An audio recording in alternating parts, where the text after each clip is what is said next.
Let me look, stay alive. Excellent. Ooh, let's see who's joining us on the live stream.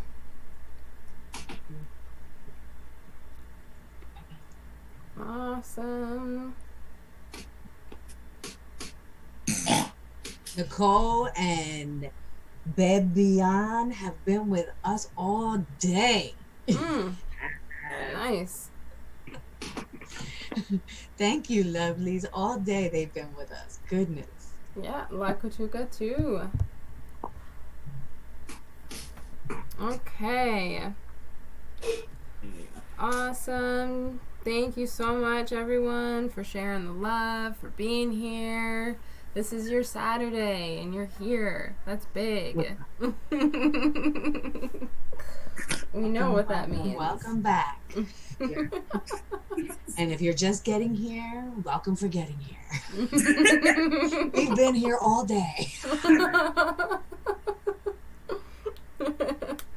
Yeah. I And think if we're a little loosey-goosey, yeah, we've been here all day. we were just We're gonna end the reflecting. night right. Right. Reflecting on the fact that by the end of the summit, we would have been here for 20 hours or so. Wow. So this is a commitment. Absolutely a labor of love. I ain't lying. Gotta stay nourished, gotta stay hydrated. It's just like birth. Push and breathe, push and breathe. Absolutely. And pardon me if I mispronounce this. Alice says that she's been listening since 3 p.m. She had a birth. Oh, wow. Awesome. Welcome back, everybody. This means so much. So much. It's been amazing connecting with people in the comments and just kind of finding like-minded people to enjoy this information with. Has been awesome. Yeah, I was just saying all those truth bombs you were dropping in the comments. I told y'all I've been looking for y'all. You don't understand. I've been hungry for my tribe. Like, you could ask all my friends. Like, they're just like, oh, so you finally found people. Like, you finally found your people. Like, it's completely amazing how everything is just aligned. Yes. So grateful. All right. Well, speaking of which, let's get right into it. Meriday, thank you for being here and for sharing your wisdom. And just for those who may not know who you are and what you do, let's do it again. Yet again. All right. I'm gonna be able to say this in my sleep after a while. That's right. So, hello and welcome to those who've been with us all day, to those I know, to those I don't know, to the friends in my head that said yes. I'm Mariday. I'm Arite, the sacred health doula. I am that I am. Divinely spirited, Afro-Taino woman, wife, and mother. Curandera, curandula, a professional traditional birth keeper with 3 decades of experience.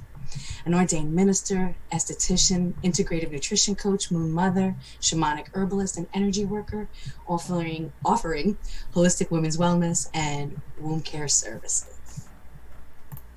Awesome. And my name is Kai. I'm here in New Jersey. I am currently a business doula, and I specialize in creativity and communication. I help align practitioners with their soul purpose and soul practice using intuitive business and branding tools to help people quantum leap their business and also magnify their magic. Speaking of magic, welcome, Chloe.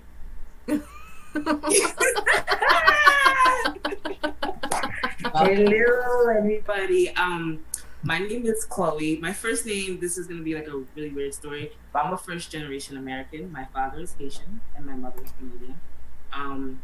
And I very much grew up in that culture where we assimilated as a form of survival. So my first name is technically Tia Marie, but no one's ever called me that. I don't know how to speak Creole because my dad wasn't around when I was a kid. And like, it helps shape your identity when you, being a first generation American, and this will segue right into the topic, so it'll be awesome. A lot of what I adopted as an identity was shaped through media, because since I'm coming into this culture as an outsider, I didn't grow up, like I wasn't one of those who grew up in the city.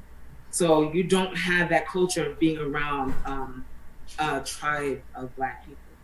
And a lot of immigrants, when they come to this country as a form of what they feel is the way to survive, especially a lot of Black immigrants, I'm gonna rephrase that.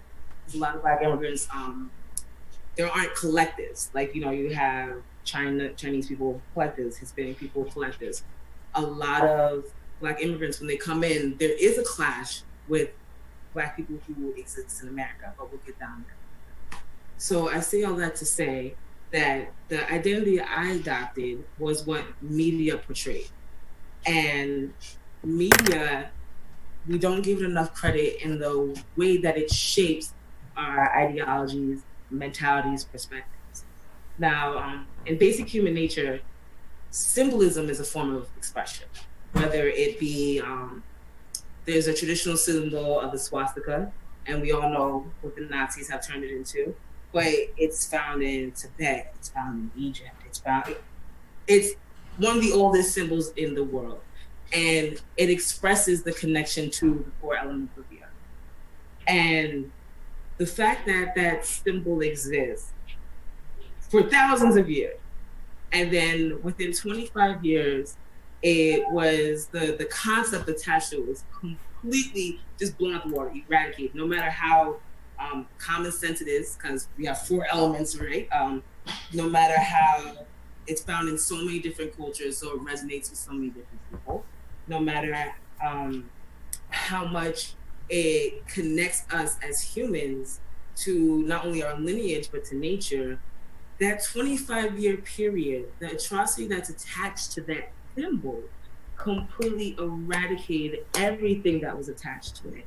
And I use this as an example because a lot of what we adopt as our personality and a lot of the conflicts that we find within ourselves are things that we adopted from either the media, whether it be movies, music, TV, because that was my problem. When I was growing up, since I didn't have people of my culture, my peers, and I don't just mean Black people, like, as I said, I'm first generation American. I would have, if I was growing up around Haitians, I might have known Creole. When you don't have your peers around you, then who shapes you? Mm-hmm. When you don't have people you can identify with, and of course, like, you'll have friends that are female. You have women friends. You'll have friends that, you'll have friends that have natural hair. You know what I mean? You'll have people that you have similarities with. But there's a craving of peers. There's a craving of connection. And one of the things that motherhood is missing as far as imagery is that connection. A lot of what we know about labor and delivery and motherhood is what has been portrayed in the media. Whether it be that how a woman's water breaks and it's this like explosion and it's just like, oh, get her to the hospital. Or, when a woman's breastfeeding and it's like, foo, foo, foo, foo. All of these things that we associate being successful as a woman or being successful as a mother have been shown to us by a group full of men who are pushing an ideal that they want. And this is something that we have to be honest about. And I didn't introduce myself too well. I'm a stay-at-home mom, but I started a nonprofit called Mid-Hudson Chocolate Milk. I'm currently finishing my clinical hours to become a certified breastfeeding specialist. The reason I started Mid-Hudson Chocolate Milk is because there is a extreme disparity with the content. Like, we're not even talking like factual health disparities and social economic, systemic racism. I'm talking about if I Google an image, how long is it going to take me to see some brown? And I was talking to Kai about this, and I was praising her because she really doesn't get it. Because I was one of those moms when I had my first son. We didn't have a lot of money, so I couldn't go to the moms groups. Like, we literally didn't have money for me to get gas to be driving to these moms. You know what I mean? People take that for granted. Gratefully, the woman who is at WIC, she is Black, and great, they have like text on the phone and stuff like that. But I'm one of those people, and we talked about this earlier. I don't want to ask for help. I don't want to be annoying. I should know how to do this. I'm a mom. The lady in the movie, what she just went, boom, this is what it was. Everything is connected to what we see in media. And this is why it's so important that we take digital content, social media seriously. Social media is one of the first times really that as a collective, we could come together and put out content that resonates with all of us. As a Black woman, I've been very fortunate that the women who happen to be white in my life have been completely supportive and standing behind me and supporting me and bringing awareness to this issue. But when I focus on Black women, and I always say this, if I could raise the expectation when interacting with Black women, it raises the standard of care for everybody. And this is something that we have to pay attention to. Me focusing on a certain community is not to detract from another one. And especially if you do look at the content, I do, have Caucasians. I don't like to say white people. I do have Caucasians displayed, but it's not about singling people out. Social media has the ability to raise awareness, to provide representation, and credible educational facts.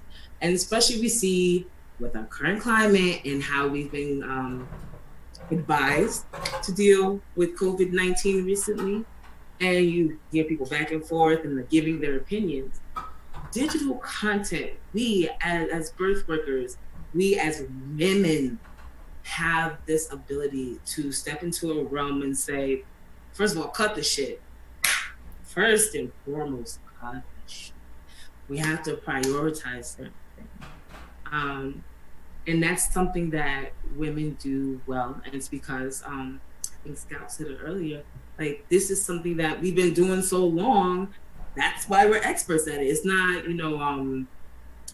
this thing that we necessarily enjoy doing. It's something that we understand is our responsibility to our community. It's our responsibility to ourselves. And if there's one thing that this summit has shown me, that the concept of community is deeply rooted in interaction. And it's not just like communicating, but soul interaction. And that's what I loved about being in the comments earlier, because everybody's, they're little two bits and everybody has something to say, but everybody's giving of themselves. They're receiving the words, but they're giving of themselves open. And that's something that birth work has the ability to do for, I can't remember who said it earlier, but not just in labor and delivery, but to change the scheme of how we deal with certain things. Recently there was Black Maternal Health Week, and I thoroughly enjoyed that the conversation wasn't just about pregnant. It's the voice of your vessel. It was about understanding that the body is made of parts that become whole, that you have to spiritually tune yourself. And a lot of people have apprehensions regarding spirituality. And it's because, once again, how it's been portrayed in the media. And it doesn't matter what religion you want to dive into, because people have problems with Christianity, people have problems with Buddhism, it doesn't matter at the end of the day. People really have a problem with doing the work associated with spirituality, any type of spirituality, because Christians meditate, they faithfully read their Bible. We all know you're praying 5 times a day. That takes dedication, People are against the work that's associated with spirituality. And once again, with mental health, we're talking about the emotional latitude to kind of experience, to be, allowing yourself to exist without judgment. And it is an incredibly hard space to be in, because once again, the media is telling you, well, I should have this under control. I should be more aware, or somehow I'm inadequate because I can't portray what's seen on that TV. And so much of us as a culture was kind of raised attached to that. And it's not purposefully. And this is one of the greatest gifts I can say that my mother has given me. She was like, I wasn't supposed to be a mom. She was like, I wasn't ready to do that work. And her being honest about that allowed me to really explore what's authentic to me, what reflects me as a person. And that's part of, we talked about spiritual immunity earlier, and we talked about these Bowles talked about pivoting. And I just want to share something really quick that's kind of irrelevant, but so she talked about pivoting. Sojourner Truth. I think we all kind of have basic understanding of who Sojourner Truth is. Hopefully, if you in this chat. Recently, I learned that Sojourner Truth was the first Black person to win a case in the United States. In New York, slavery was outlawed in 1847. And Sojourner Truth, her master, wouldn't let her go. Wouldn't let her go.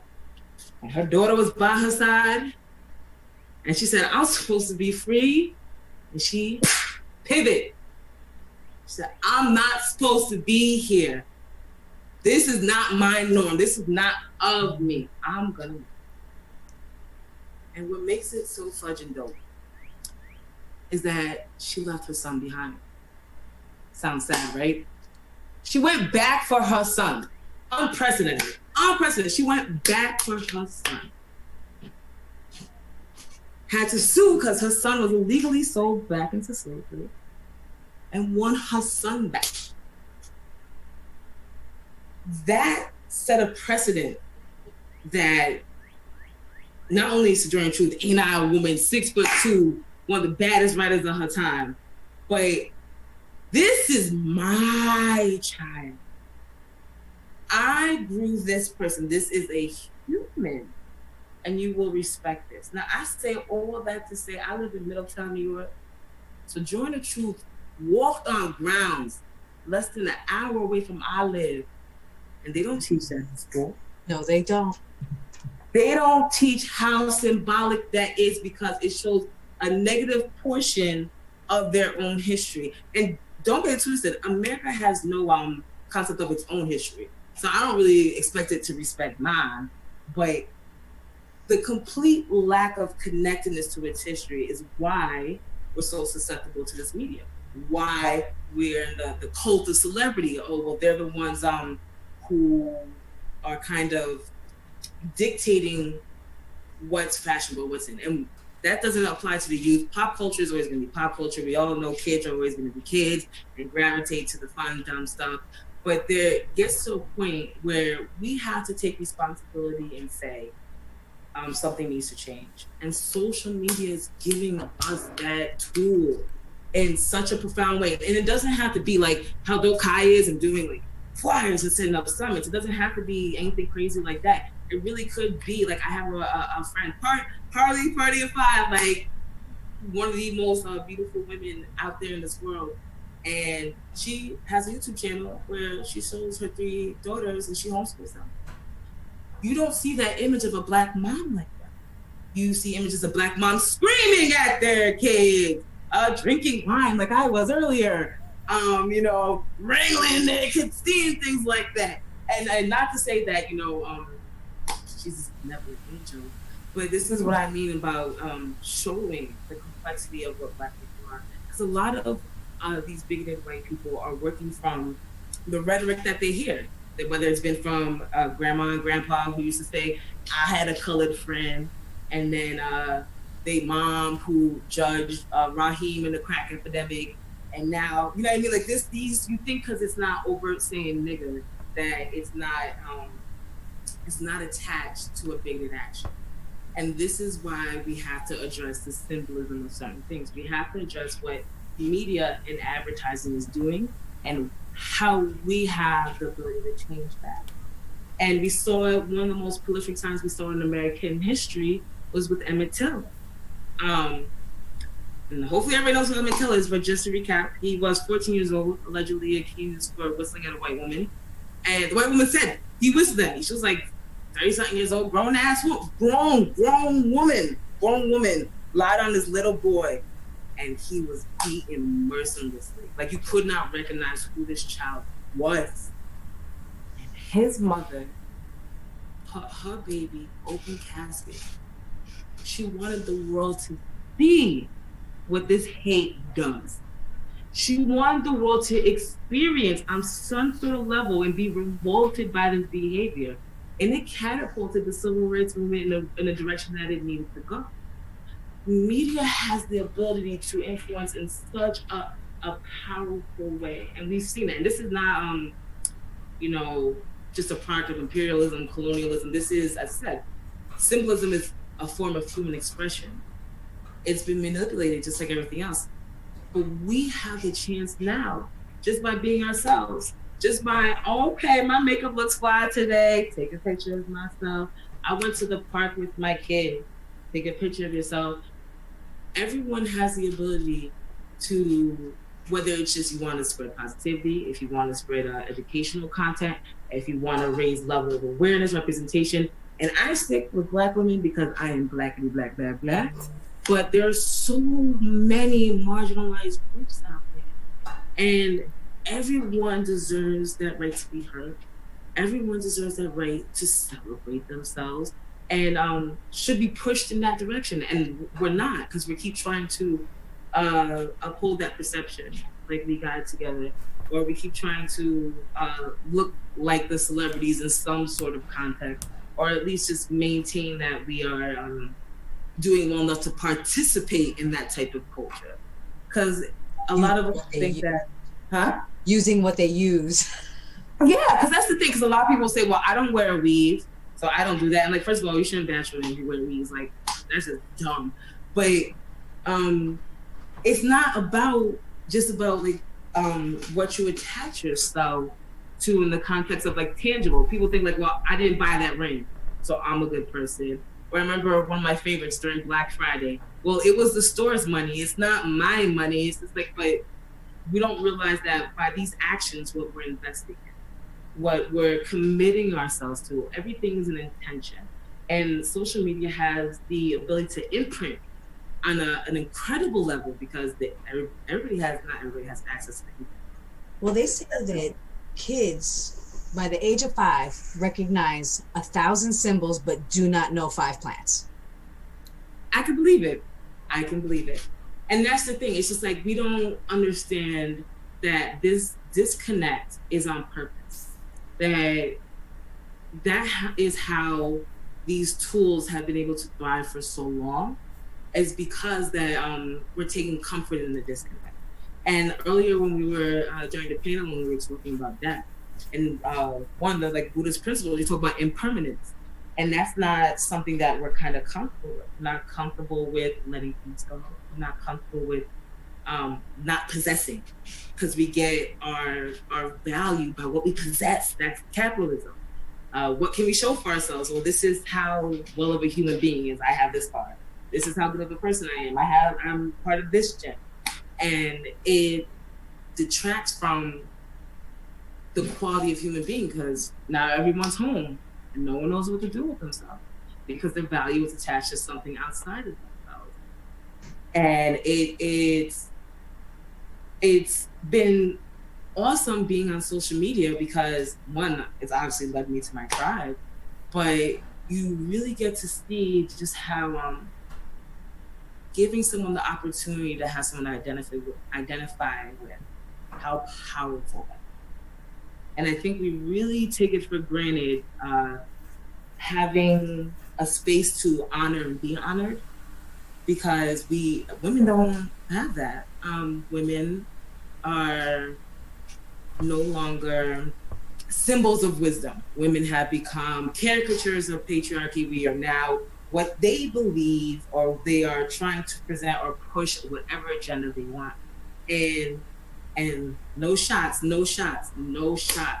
really, if you know me personally, you know this is no shots. But white women, you have so much power in that vessel, and you keep letting them play you like you don't.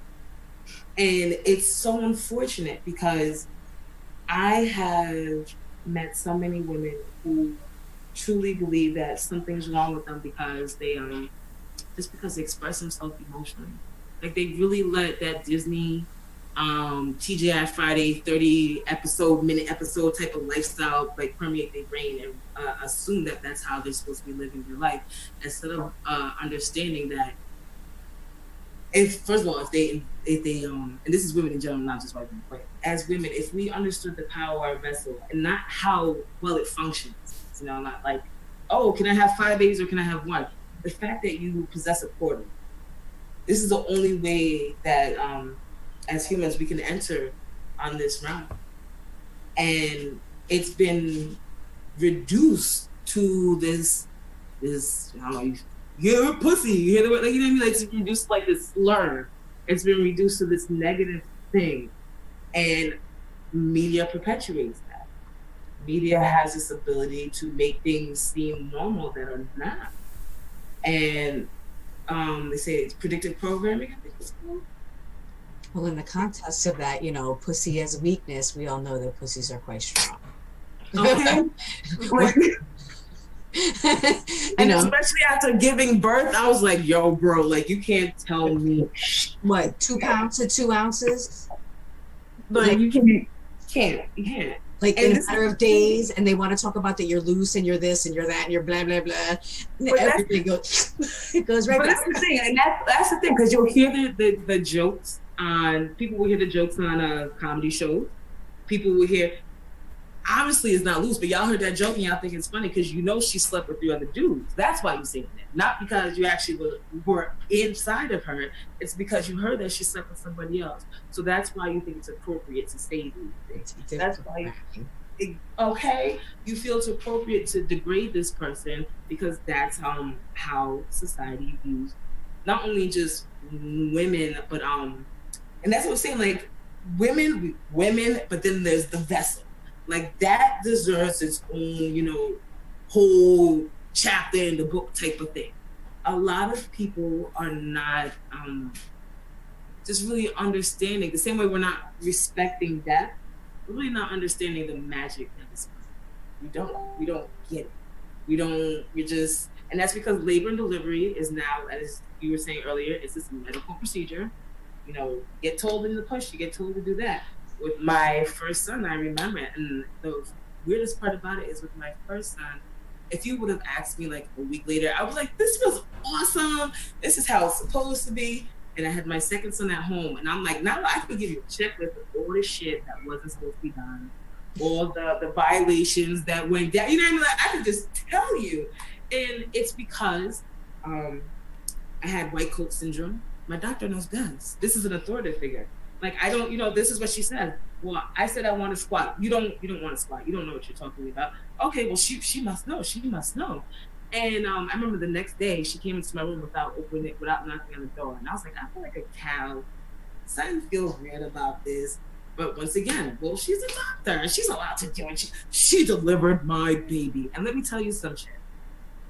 After having my child at home, and my partner for our son, and he was like, I delivered the baby. I'm like, bro, you ain't do squat. You listen to me. You listen to me, and I listen to my body. And he'll tell you, like, yeah, you great. But and it's not to take away from him participating. At that moment, I realized, like, yo, doctors really don't have to be doing certain things. The doctors don't have to be involved. But because we're so inundated with this image, with this concept, this is how labor and delivery is supposed to be. This is what goes down. And what about with birth doulas though, where they come out and it's like, what do I need to do for my client? So she'll go into her labor, nothing. Follow her lead. Okay. Or my favorite is she kicked me out and crying because she got kicked out. And it's like, that's called victory. She didn't need you. You got paid right. She wasn't asking for her money back. Why you sad? But that's part of what earlier we were talking about. Like, if you're in this work, you're in it to help other people. This isn't about your ego. This isn't about I stayed with her the whole time. Like, what's she need? what did, or let me rephrase that, what did the birthing individual need? I'm sorry. What did that the person need in that moment? And that's what, because I was telling my mother about what, you know, I was trying to explain to her what a doula is, and I was like, it's emotional support in that moment. It's not just about giving you tools and feeding you to the wolves. This is in real time. There's a certain personhood that an individual needs to have in order to participate openly, but to assist them, not to, oh, well, I did an amazing job. Oh, I'm so great at this. Like, this is, and we see that in motherhood, that it's so selfless. And we think that's how it's supposed to go. And that's what, same thing happens with workers. Like, you know, we get so burnt out because it's such an amazing experience, but not, once again, not taking time for ourselves. And this is all because, as what media portrays, as a woman, it's supposed to be nonstop. You're on call. You're always at service. You have that capacity. And we do, but it should be on our terms. And that's more than fair to ask for. And the people who love you will definitely understand that. They would understand that you need a break from something, or you need assistance with something, or you need support with something, and they see you for you, not what image or perception that a system, or, you know, how they, not just necessarily an extension of themselves.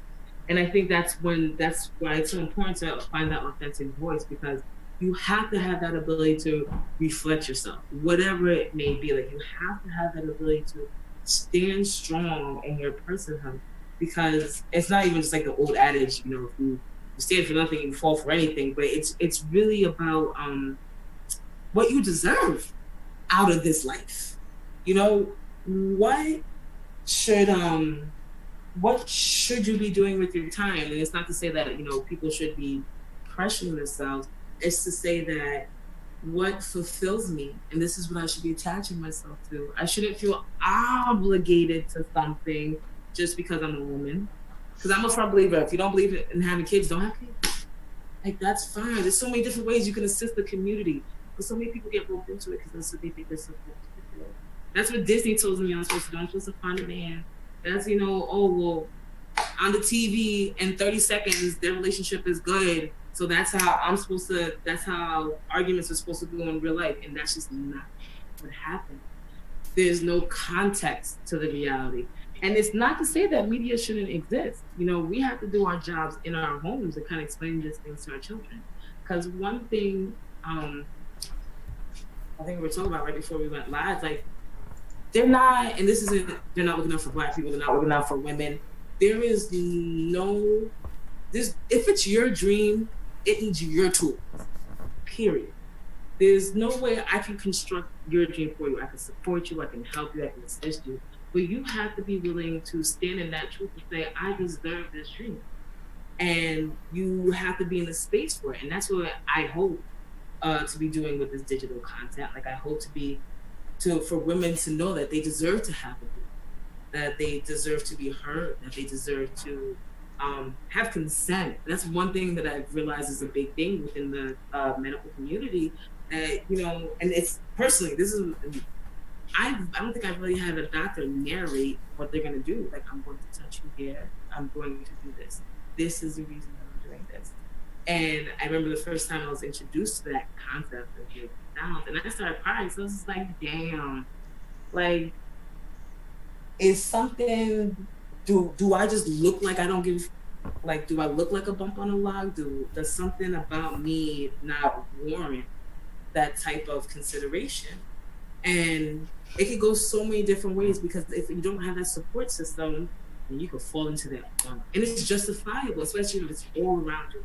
This is a part of your experience. You know, you get it from you said commercials.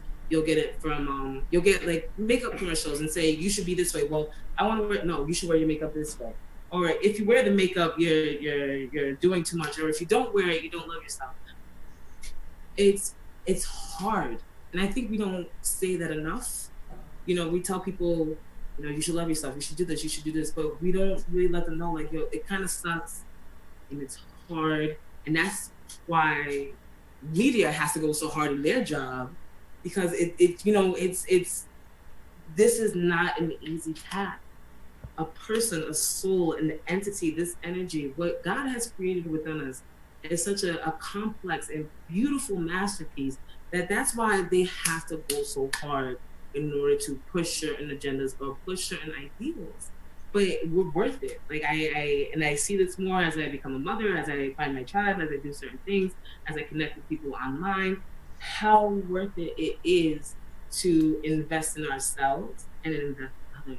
The community that, and it's crazy because like community doesn't, we're kind of conditioned to think community is my neighbor, but I have neighbors in New Windsor, I have neighbors in Houston, Texas. Like it is something about the soul interacting, and social media really has the ability to do that. And you know, it gets played so much because selfies and stupid videos, but people who were doing that just wasn't getting recruited.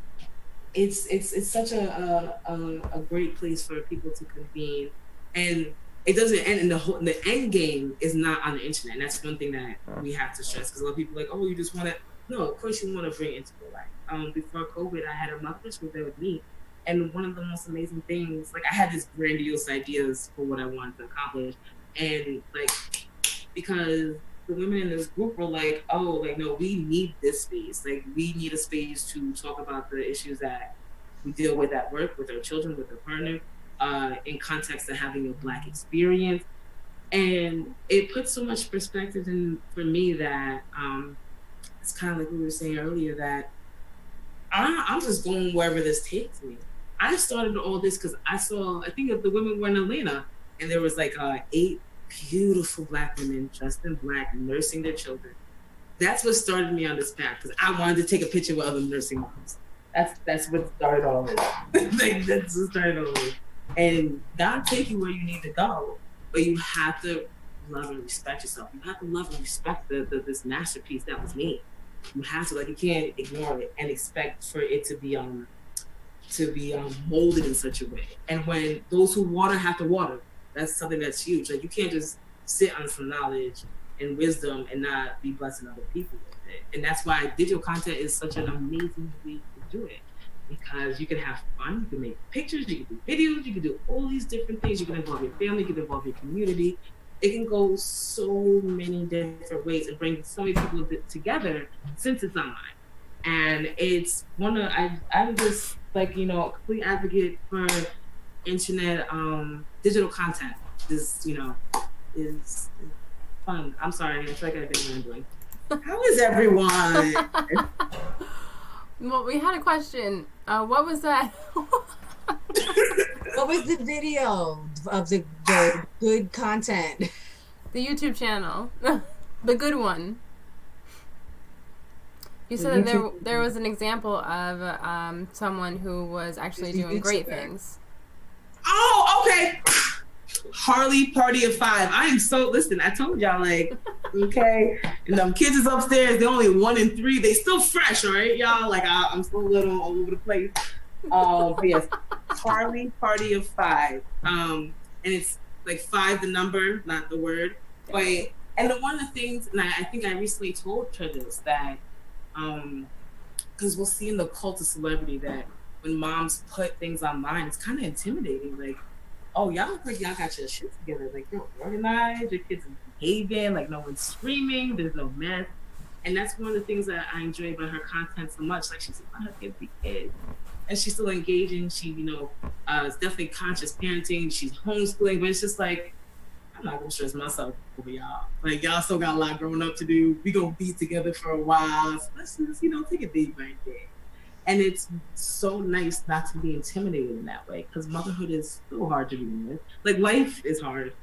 Being a caregiver is hard. And when you're a mom, it's hard because you're constantly like, I can't stand you, but I like you. And it's just like, you know, am I that person for this? So it's a whole hot mess of emotions. Kai and I joke about it. I always say, I'm like, hashtag breathing wrong. You know, the shaming, the shame. So, you know, mom is like, I breastfed my baby for a year and I, you know, did this champion thing. Another mom is going to hear her and be like, oh, I suck as a mom. But meanwhile, like mommy with the super boobs is like, and it had nothing to do with the other mom. Other mom, Now we have exactly. this campaign, and we have this, hashtag breathing wrong. So momming is it's so hard because And the thing about it is, it's just like that's what with the digital content. Like, as a person, I have to realize what I'm putting out. I remember one time, I think my friend Safa said, she's like, I only breastfed my son for 18 months. I'm like, like, it doesn't matter. It doesn't matter. And then people are so quick to make it all about comparison. And it's not conducive. It's not healthy. It's really not healthy as a practice. And that's part of how capitalism thrives, though. Capitalism is built on a hierarchy. Someone has to be on the bottom for you to be on top. And this is part of our culture. And it's a part of our social culture, economic, it's in our health response systems. And we don't realize, like, really how it's kind of like this whirlwind that we're constantly in, because our soul is telling us, like, this ain't right. But then no, this is how it's supposed to be. Society's telling you, society's telling you. And these battles are purposely done because, once again, they are fully understanding how majestic of a creation we are, being made in God's image. They are fully aware of just the potential of it all. And that's why they have to be deliberate, and we have to be deliberate. Understand, like, anything has the ability to be positive or negative. But what that intention that we have is what sets it off. And you're never gonna know your intention if you don't know your authentic self. So once again, we just got to come back around and just give people the space to do that. And that's what I try to do. That's what I hope to encourage. But the internet's an ugly place. So that's why we got to do our part to make it better as much as we can.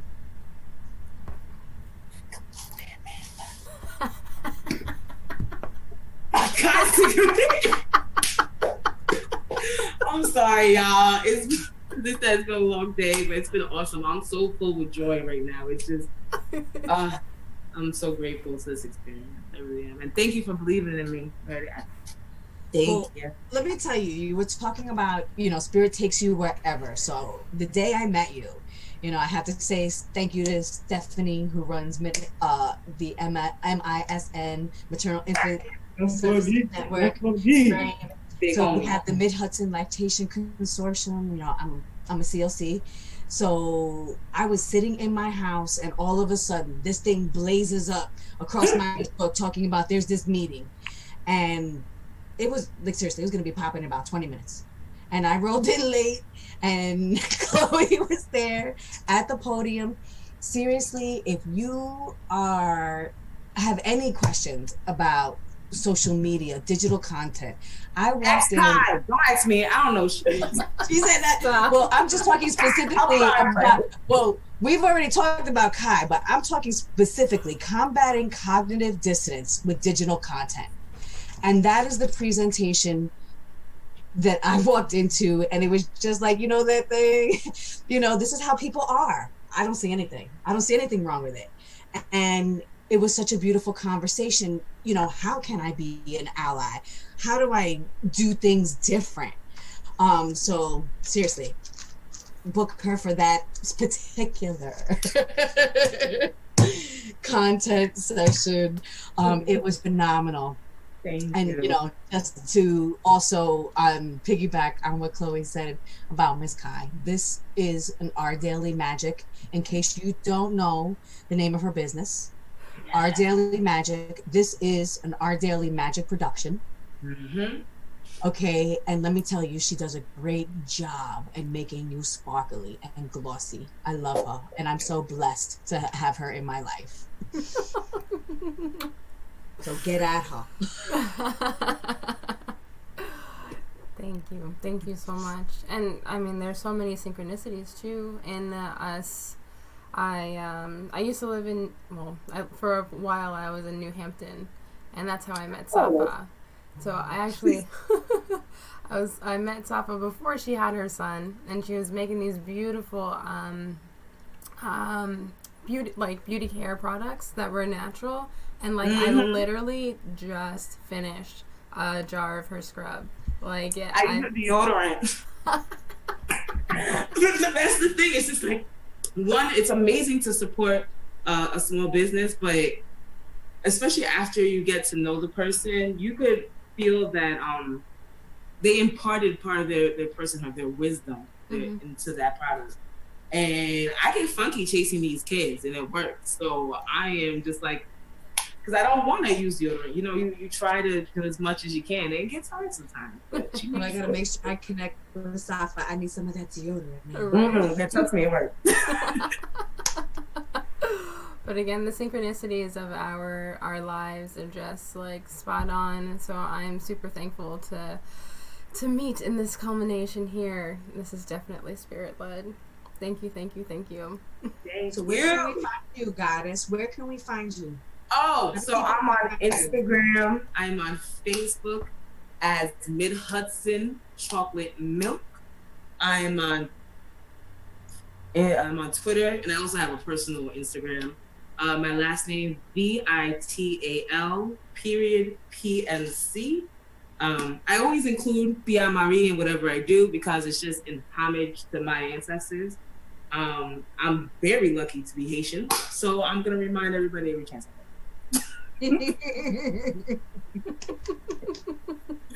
Wow. Thank you. Thank you so everyone who's watching. We appreciate you. Again, this is how it's possible. We can have words of wisdom, but they need to be heard, right? Yeah. Just remember, we're not social distancing because we're being pretty social. We are physical distancing. Yes. Oh. And I Take me off before I act up. Oh, all right. No, I'm just kidding. Thank you. See everybody in 11 minutes.